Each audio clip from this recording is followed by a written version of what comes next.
since you read the Quran, you said 2 or 3 times at this point, Yeah. right? And you read the Book of Mormon, and we'll get to that because I'm curious to know where you're going to go with that. Um, the Quran. After you read the book the first time, what was your impression? Did you say, "Oh wow, complete different understanding than what I thought was going to be in the Book of Quran. This is actually a great book.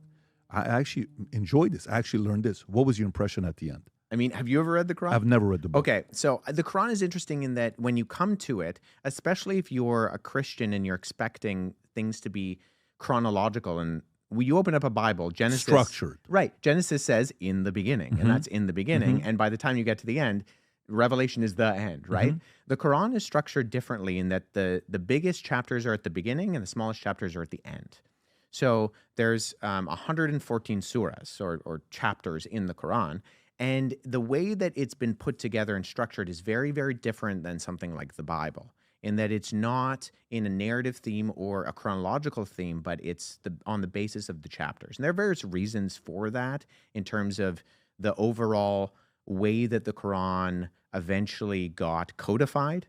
Because during Muhammad's lifetime, the Quran was oral. And actually, there was a hesitancy after Muhammad died in 632, I believe it was.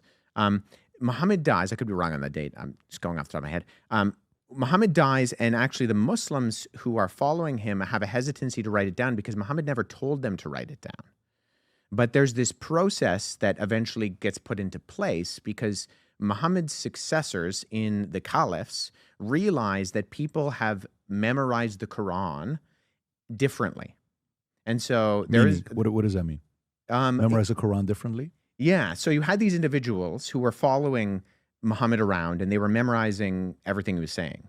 And so part of this process is that people were remembering things slightly differently. And I believe it was so Abu Bakr, who I think is the second rightly guided caliph in the succession after Muhammad, he's the person who starts the process of kind of bringing together all of these recitations of the Quran, and then that's finalized under a later caliph by the name of Uthman. And Uthman, I think when they come to Abu Bakr, the statement literally that they say is, "Save us before we differ like the Christians and the Jews before us."